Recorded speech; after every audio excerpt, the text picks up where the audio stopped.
Never been to the Reagan Library? Let me set the scene for you. Of course, it's home to the Presidential Museum that tells the incredible story of President Reagan's life and legacy.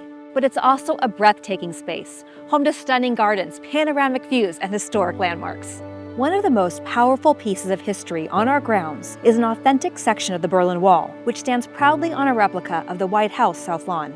As you know, Ronald Reagan was a passionate advocate for freedom. He wasn't afraid to speak up or take action when it mattered most. On June 12, 1987, he stood at the Brandenburg Gate and delivered one of his most famous lines to Soviet leader Mikhail Gorbachev. General Secretary Gorbachev, if you seek peace, if you seek prosperity for the Soviet Union and Eastern Europe, if you seek liberalization, come here to this gate. Mr. Gorbachev, open this gate. Mr. Gorbachev, tear down this wall.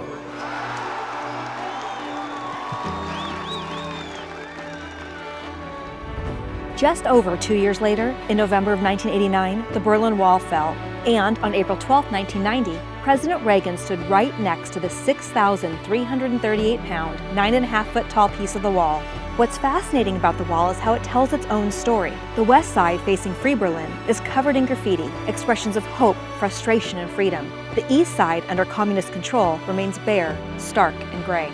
A powerful reminder of the divide that once existed.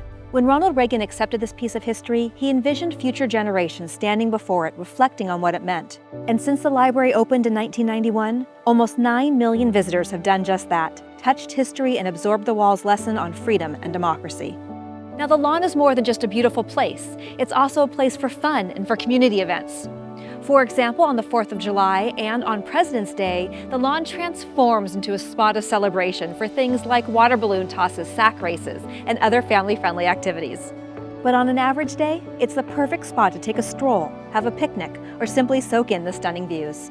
Fun fact, even though I'm standing on the west side of the library's property, this entire area is called our South Lawn because it's a replica of the White House South Lawn. A little presidential trivia for you. As you stroll through the Reagan Library's White House South Lawn, you'll come to a place of quiet reflection, President and Mrs. Reagan's memorial site. President Reagan was laid to rest here on June 11, 2004, and Mrs. Reagan joined him on March 11, 2016. Their final resting place is marked by a beautiful granite memorial, engraved with words from President Reagan's 1991 library dedication.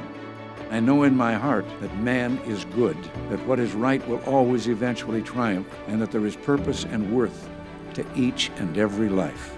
These words capture the optimism and unwavering belief in human goodness that define Ronald Reagan's legacy. It's a powerful place to pause, reflect, and honor the lives of a president and first lady who shaped history. From here, you can access the Reagan Library's main lobby. You can also access our museum store and Reagan's Bar and Bistro. You can also visit our Gold Star Family Memorial Monument, which pays tribute to the family members who have sacrificed a loved one in honor of our nation's freedom. You can also access our Charters of Freedom Monument setting, which has replicas of our country's Constitution, Bill of Rights, and Declaration of Independence, as well as copies of sections of our civil rights. We thank you so much for joining us. We hope we inspired you to come visit and see a piece of history for yourself. Thank you for watching. The story that will be told inside the walls that are yet to be built here is the story not only of a presidency, but of a movement, a determined movement dedicated to the greatness of America and faith in its bedrock traditions, in the essential goodness of its people, in the essential soundness of its institutions, and yes, faith in our very essence as a nation.